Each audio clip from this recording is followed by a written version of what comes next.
Hi everyone, and welcome back to my channel, and today I want to show you my favorite custom neighborhood templates. I did not include the pre-made neighborhoods on this list, like Pleasant View and Strangetown and all that, because we already know those are pretty good maps. Some of these are already in the game, while others I found on ModTheSims and downloaded, but I will link all the downloadable ones on a Tumblr post for you, just to make it a little bit easier. So I divided everything into 3 categories: small, medium, and large. To classify as a favorite of mine, at least 90% of the land on the maps have to be flat, so that way it's easier to build and place lots on. If you are able to build on uneven terrain, I give you props, because I sure as hell cannot do that. I'm not talented enough. But anyways, let's start off our list. For small ones, we got Arcadia Peaks. I love this one. I find it very beautiful despite it being quite small. It's pretty nice too how my camera mod shows everything that is needed. No hidden roads or anything. Our next one is Beachfront. Personally, I think it's a bit too small for an actual neighborhood, but I could really see this working perfectly as a vacation neighborhood. Next one is Vinville. I like how there's a hill overlooking the rest of the neighborhood. I like to use the hills as rich sim territory. I could also see this being a great shopping district neighborhood as well. Hidden Valley is our next one, and it's quite cute. Not as much wiggle room with the roads as the other maps mentioned, but I do think this one has great potential. And our very last small one is Magnolia. Just like the Hidden Valley map, there's not much to it. I could actually see this being a great downtown neighborhood, and maybe even a shopping district one as well. To kick off our medium section, we got Aridia. I think it's such a pretty and spacious map. As you can tell, I've already tried to plan some stuff with it. Very nice and flat too. I think it'd be perfect for everything. Next we got Briny Ford. It's separated into 2 sections, which I really like. I'm not sure why this automatically spawns so many trees though. Other than that though, it's very nice. I could actually see one side being a residential area and then the other side for community lots. This one might look very familiar to you, but this is the Cherry Blossomville map. I used it for my Bloomsbury Lake neighborhood. It's pretty flat and easy to build on. I will say it does get kinda tricky near where I place the farmland decorations. The terrain over there is kinda hilly and uneven, but other than that, this is a great map to use and one of my all-time favorites. Driftwood. Had to include it. I'm sure we've all made a neighborhood with this template. Definitely one of my all-time favorites. Next one is Gidridge Mountains. I could see this being a vacation map or even a main neighborhood as well. I definitely love maps with separated sections. Makes it very nice and easy for planning. Another favorite of mine is Oasis Valley. I used to use this map all the time creating my neighborhoods. Really great to use.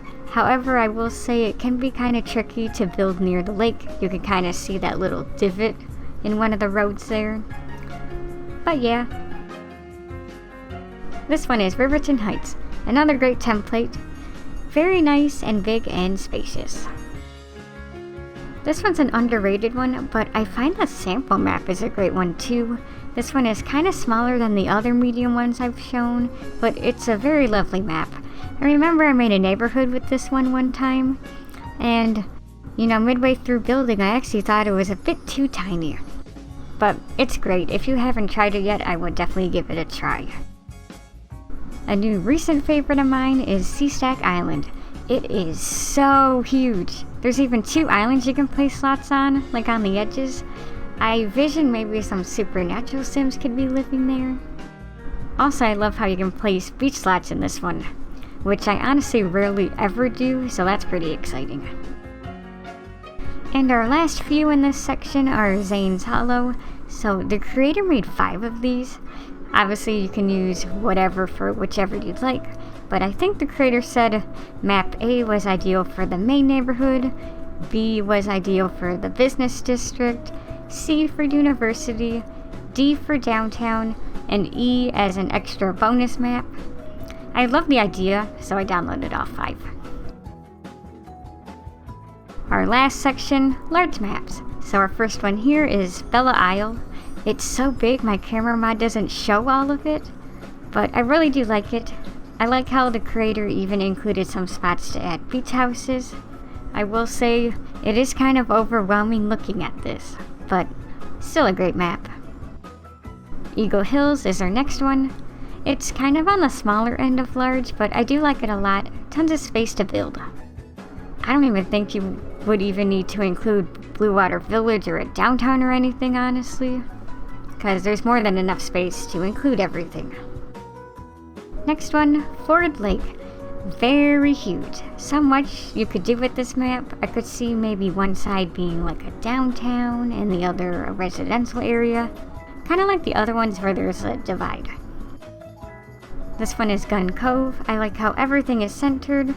I actually could see the area by the lake being for businesses and the other 2 sections for lower income Sims and wealthy Sims. Another used to be go-to of mine, Isla Segundu. I used to use this one all the time. I find it to be quite big though and a little bit intimidating, which is why I stopped using this one, but I still wanted to include it anyway. Lake Crossing Beach is our next one.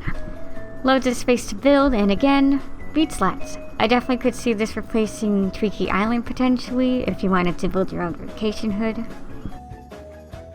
Next one is Sedona. This one actually has a flyby camera thing like Pleasant View does, which was pretty interesting to know. I had no idea. Really nice map though. Very flat, tons of space to build and decorate on. It checks all the boxes. The Sapphire Divide is our next one. I think this might be my favorite from this section. Everything is so symmetrical. I think this might actually be the next map I use for another custom neighborhood. Love it a lot. The creator did a wonderful job with it. Last but not least, Viper Canyon. Again, another map I would use very frequently. I downloaded a neighborhood recently that uses this map as well, and this is one of the better ones Maxis and EA designed, in my personal opinion. Just lots of flat space and lots of other spaces to decorate as well. And those are my lists. What maps were your favorite? And do you personally like to create small, medium, or large neighborhoods? I personally like small to medium. I find it to be a little less overwhelming, but big enough to place everything I need. And as mentioned at the beginning, I will link all the ones not available at first install on a Tumblr post for you. That way if you find one that you liked, you have a direct link to it. Anyways guys, thank you all so much for watching. I do appreciate it a lot. And also thank you so much for 200 subscribers. It means so much to me. And more videos are slowly on the way. Hope to see you all in my next video, and I will see you all next time. Bye bye.